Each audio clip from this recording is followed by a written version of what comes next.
Hi, welcome to 3D Animation Area. I am Autodesk Maya online teacher. Today we'll be doing an animation about how a cloth will behave when an object moves underneath it. Okay, let's start. Go to create polygon primitives, plane, under inputs, width and height can be like 10 or 20. Let's try. Yeah, this is okay. And subdy width and height can be like 80.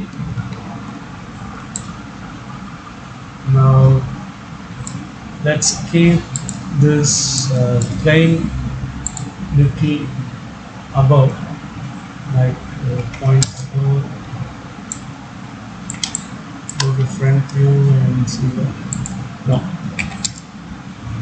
not this much also. 2 should be okay. Now rename this as cloth and now create a cube. Go to wireframe mode. You can see the polyplane here. So this cube we are going to place it on the main axis lines floor, ground plane. Okay, so instead of moving it like this, I want the pivot to be here only. So what I will do is I will go to vertex mode of the cube and move only the geometry, not the pivot. So I go to object mode. You can see the pivot is there only, but only vertices, that is the geometry, we have moved up. Okay, now this cube we can actually scale up to 1, 2. We should no, is more. 1.3 is okay. Right. Now again in the front view, okay, when we do that it is moving, so we have to adjust this again. Now let's bring the grid below, there is polyplane below, to 1.6 in the translation white. Okay, right.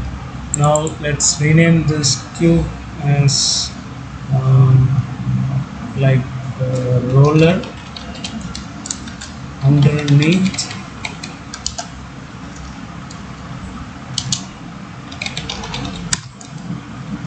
Right, and delete its history.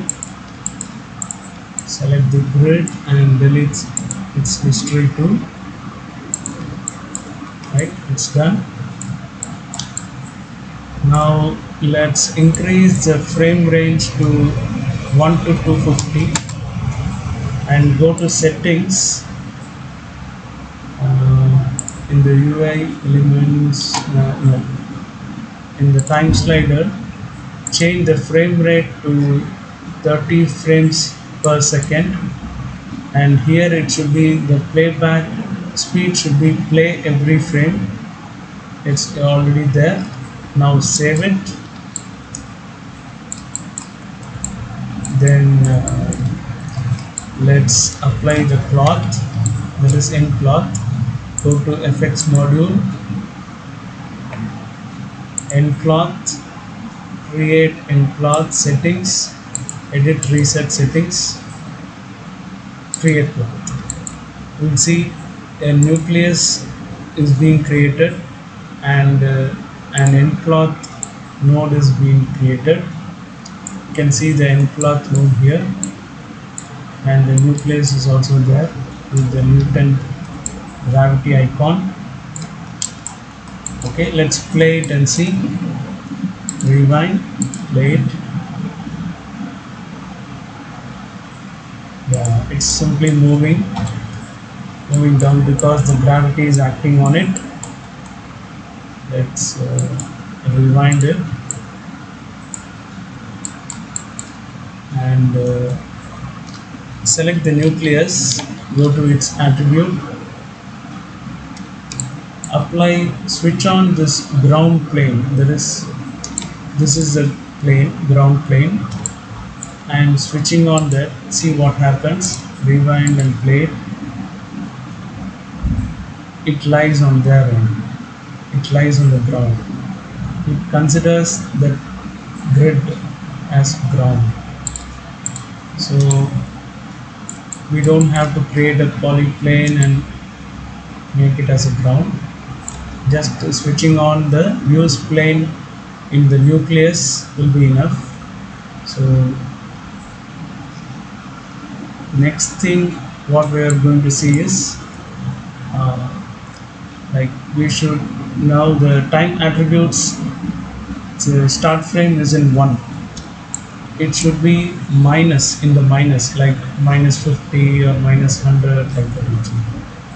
Why? Because when we apply the cloth, it will take time for preparation. That is, when it is falling on the ground, generally nothing hangs in the space, right?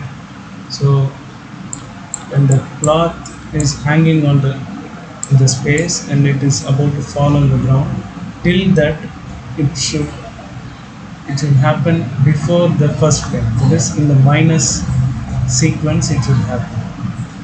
Then at the first frame it should be on the ground. If there is any obstacle, it should yield, the cloth should yield itself, and as if it is, when the obstacle is there, how a cloth behaves, in that status it should be at the first frame.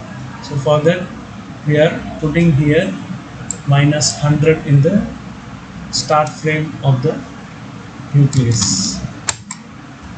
Once you change here, you select the nCloth, go here and see the time attributes here. Here also it becomes minus 100. Now I will change here minus 50 to see what happens there. Select the nCloth, go to time, you can see here minus 50. So whatever you are applying here will be copied here too. So you don't have to change the time attributes in the nCloth. Just change the time attributes in the nucleus, that will be enough. Okay, so minus 100 I am putting. Now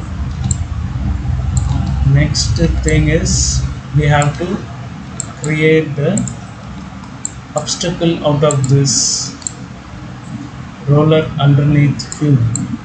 Okay, select the cube, go to nCloth, apply, create passive collider, settings, edit reset settings, nucleus 1, you can see the nucleus here, make collide.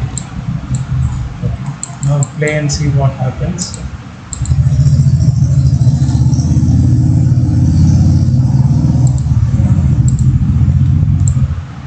It should actually collide.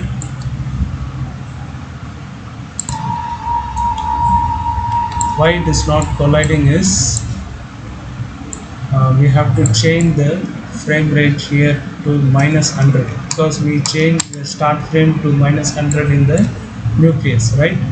So same thing we should apply here. Minus 100 is typed in the range slider. Now rewind it and play it. Now see, it is yielding. The cloth object we created, that is polyplane, it is yielding to the obstacle, that is collider. Now what we are going to do is select the cube and animate. The animation for the cube will start at 20th frame. Go to 20th frame. In the top view you can do the animation. It's just a simple to and fro animation. So let's create. You don't need the Y actually, so ignore the Y and select only the translation X and Z. Right click, key selected, go to uh, 60th frame, just move it zigzag and to and fro. Then go to 100 here, and may not key it actually because I have switched on the auto key, so I don't have to do that.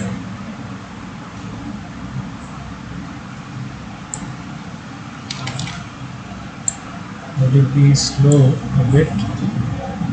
Go to 180 and again move it somewhere.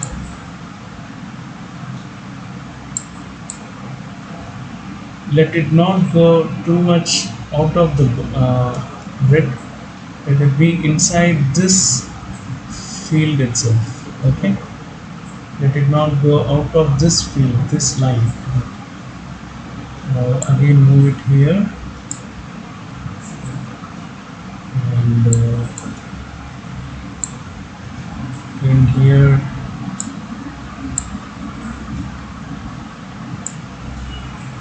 and back to here. Then apply 0 here. Okay. Now go to Windows Animation Editors, Graph Editor, and select them. Okay, it's already there. It's flying only. Only the start frame and end frame be flat tangents, right? Done. Now go to perspective and just see how it looks.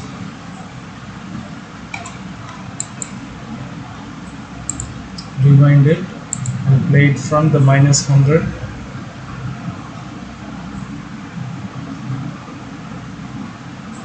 The rendering sequence will start at only from the first frame, not before the first frame. Will be this -100 to 0 is a preparation or the process that is happening before the actual status of the object. Now you can see it is reading the process is happening. We have applied the tool. It is showing us the result. You can see the cloth is so it looks like very silky, very fragile. So when the cube is moving a bit fast, the cloth is like it's not able, it's losing its stability. So let's change the properties of the cloth, nCloth, to little thicker. Okay, so let's do that. Stop the playback, rewind it, select the nCloth in the outliner, go to attribute. In the dynamic properties, in the nCloth shape 1, under that dynamic properties, there is something called bend resistance. In that you can type the maximum is 100, 200. You can even go more than that. You can type 400 also, but don't go more than 200. Even 200 is maximum. So we can have like 20. If it needs, we can increase it or decrease it. You have to play with the parameters to arrive at the result. It differs with each cloth. There is no defined set of parameters. So every cloth based on the obstacle and where it is on and the thickness of the cloth, the parameters differ. So every time we have to try it on trial basis. We have to do and arrive at the right values. And drop off here below the bend resistance and typing like 0.3 like that, and rest of the things I'm not touching. It's better not to touch all the values unless it is really needed for me. Okay, so we have changed the bend resistance and bend the drop off. Let's see the result, how it looks. Rewind and play back.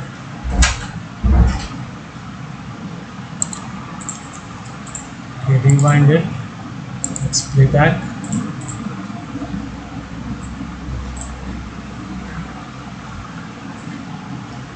The time slider is running to show us the sequence. At the 20th frame, the cube will start moving.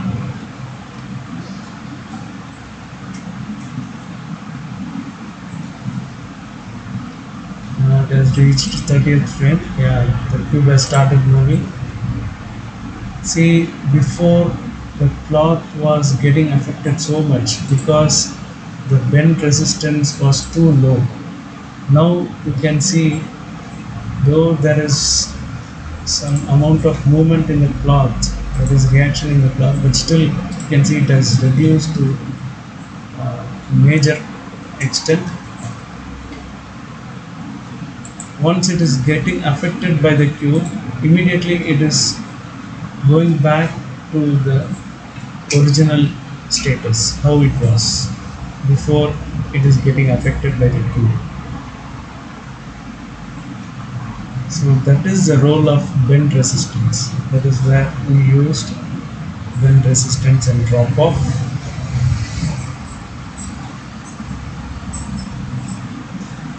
It's finished. Now we will adjust few more parameters, like let's go to nCloth and increase the restitution tension. Now it is 1000 to 2000, and I'm typing 2000 in the restitution tension.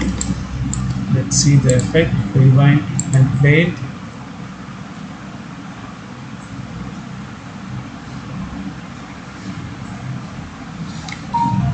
It's taking time. Why? Because we have given 80 into 80 in the sub D. That is, width is 80, sub D height is also 80. So that is why it is taking time. Once it's done, we can do play blast and see it fast. Okay.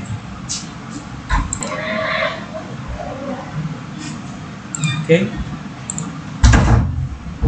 I think the change of restitution angle, restitution tension is okay. One more thing we have to change. Select the nCloth, go to attribute, and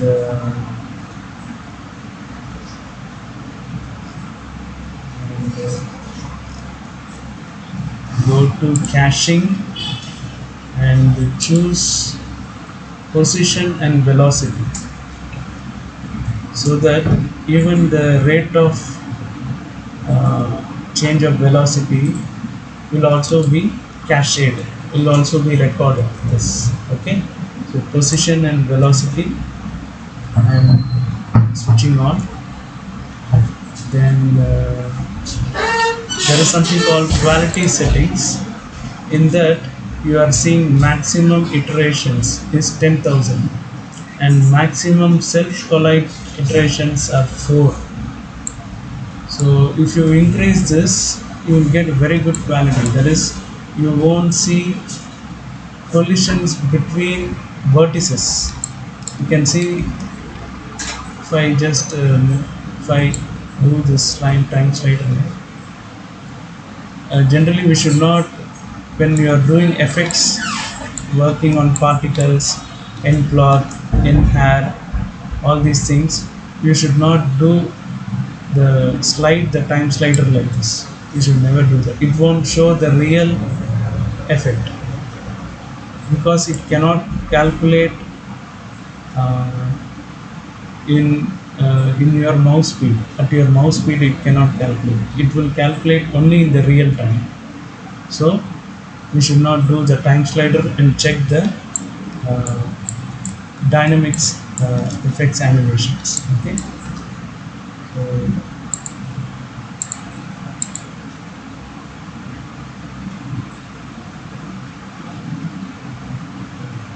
let's wait at till 40 or 50.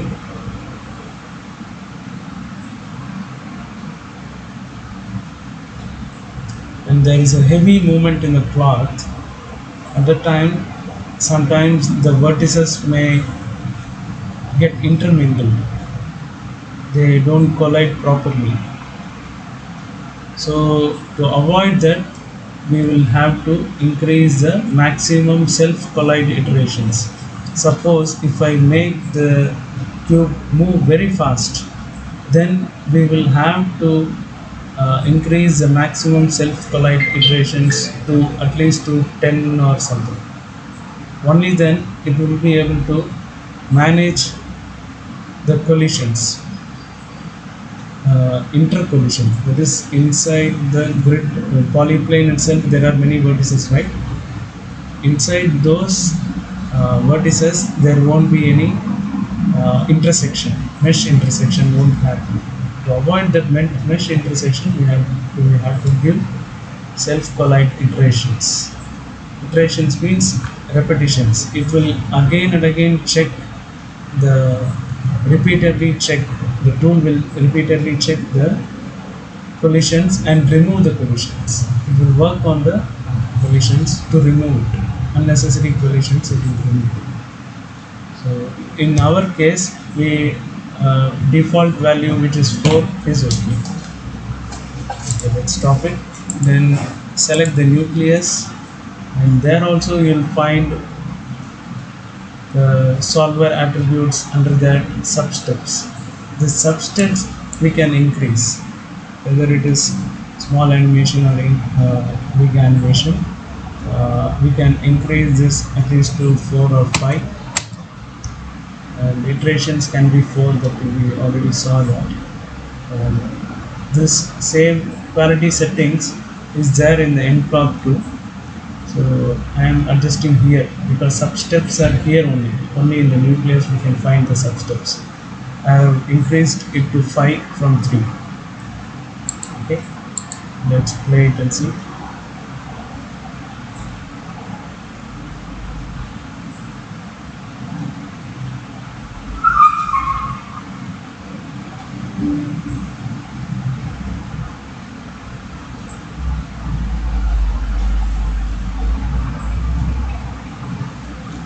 It's processing.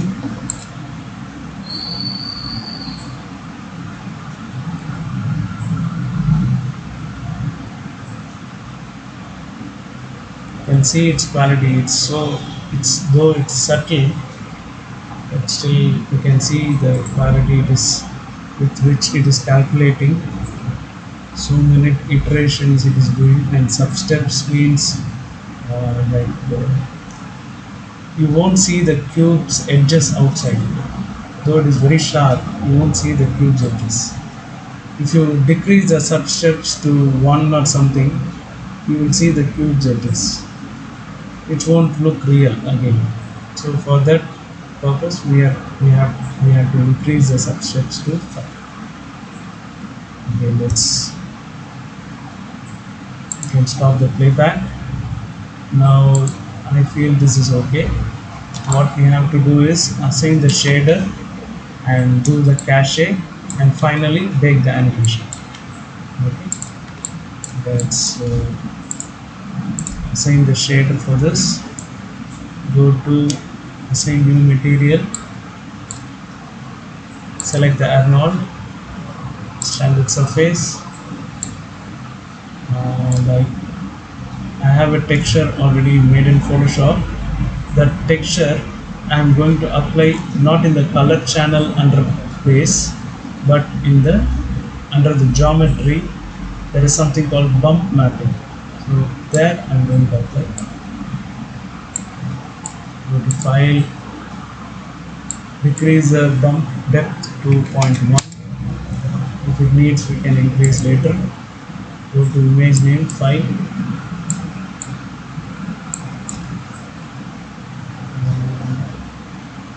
This is the one cloth.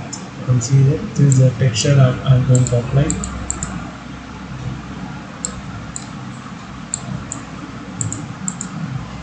This is the one.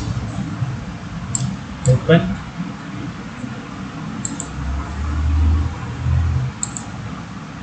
Right.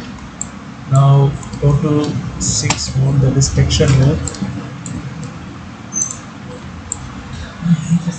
You can see the bump here in the mesh, but not the color. Why? Because we applied the texture not in the color channel but in the bump channel.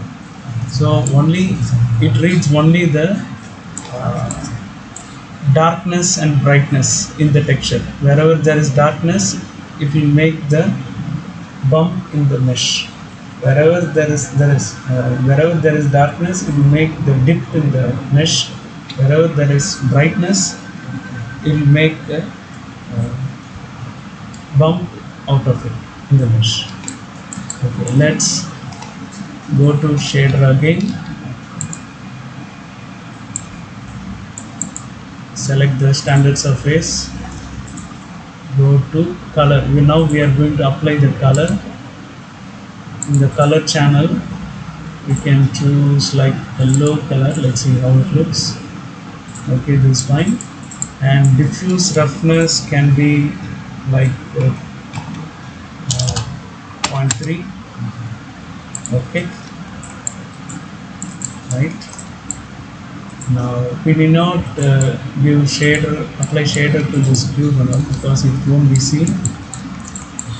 And select the grid, go to, or select the nCloth, go to nCache. You have to see the number of frames here before doing the nCloth. It is nCache. Go to settings to whether it is in play every frame or not. Yes, it's in play every frame. Now and check the sequence of the graph of the cube where it ends. The last frame is 313, right? Okay. Now select the nCloth, go to nCache, create new cache, nObject, settings. Here we should give some name.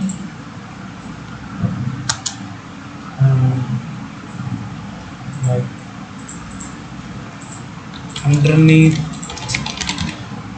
cloth. Okay. Give the same name here to copy it and paste it here, the cache name. This is a folder and this is the file name, cache file name.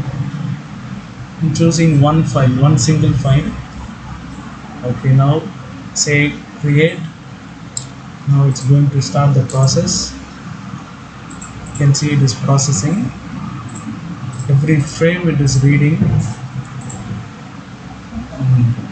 That is, it is recording the position of the vertices, every vertex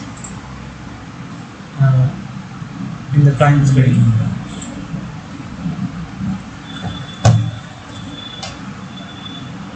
Once it is cached, we can do play blast and see it.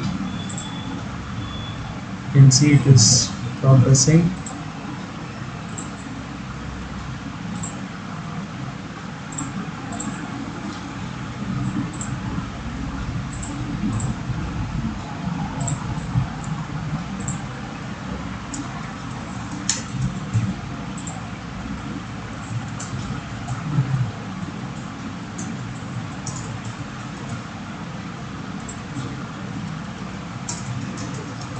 Effects generally takes time to process, and we have given it 18 to 80, so definitely it will take time.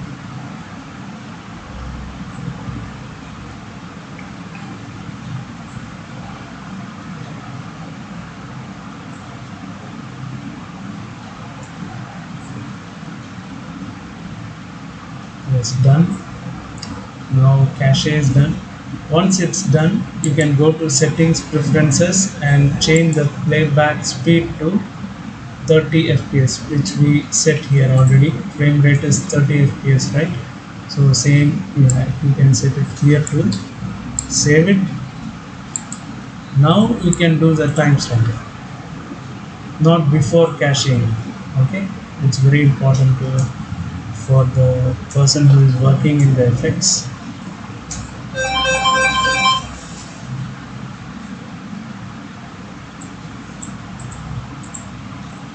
Okay, now let's do play blast. Go to Windows, play blast settings, and it's ABA format. Name can be like um, nCloth, name nCloth, underneath cloth. This we can remove. Underneath cloth should be okay.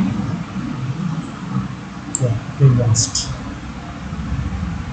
Now for play blasting, it can start at first frame only. So in the range slider, keep it as first frame. Okay. Yeah. Do it faster. You can see it's processing. Now it will open the play blast. Yeah. You can see that nice it looks. So this is the result of what we were doing so far.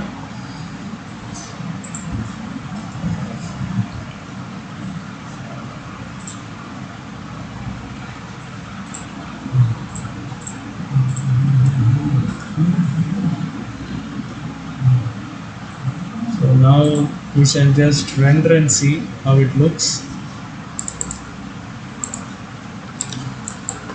That is render still frame. We have to create a light for this. Create area light, and in the rotation X minus 90. Right, and scale it up, put above, right.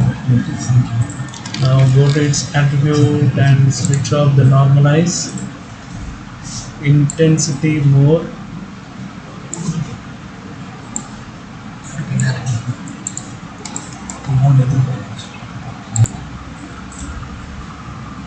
okay, light is set.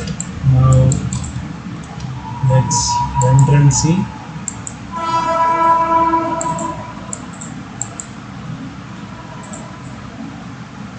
Let's do bleaching.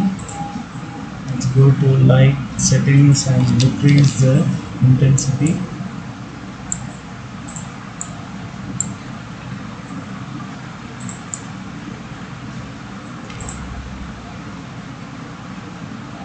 Yeah.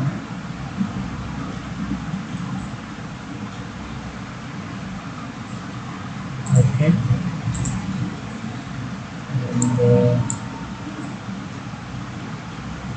actually we can increase the bump to go to standard surface.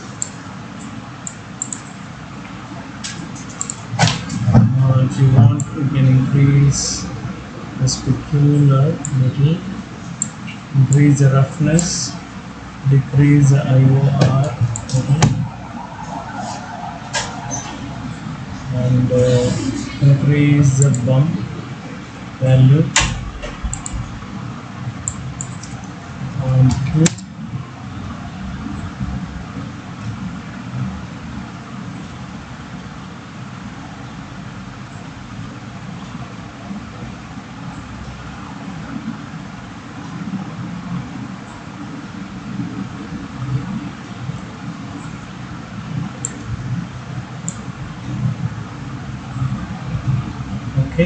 fine. If we have a design texture which is having some design, it will look nice actually. Maybe we can try that.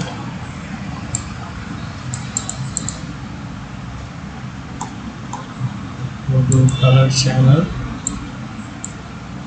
and start this.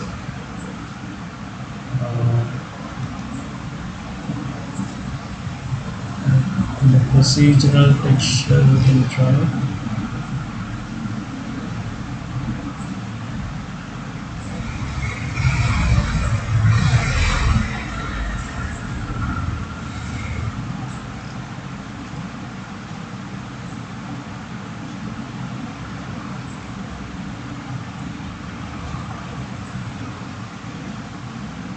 Even this can just try it.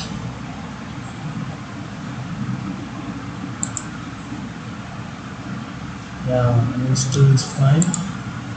We change the color to blue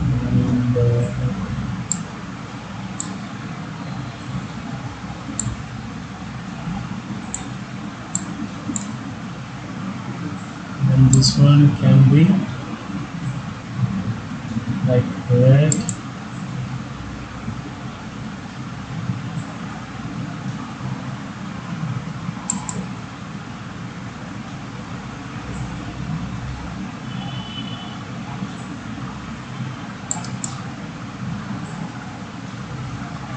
Like this. So this is fine because when the cube moves we can see it's the movements happening. Movements will be visible.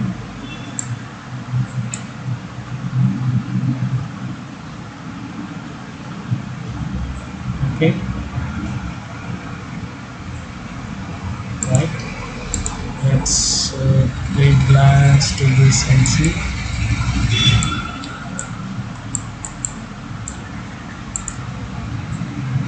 We play blast.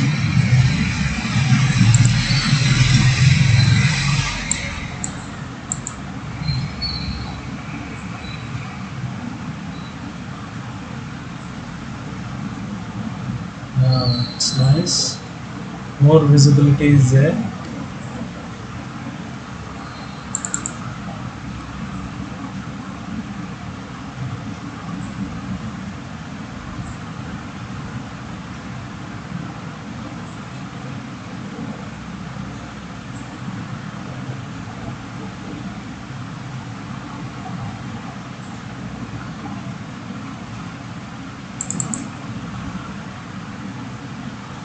Okay guys, that's it for today. You can visit my website 3danimationyagna.com to know about online classes and videos. Please subscribe my channel to see more videos on my software. Thanks for being with me. Cheers.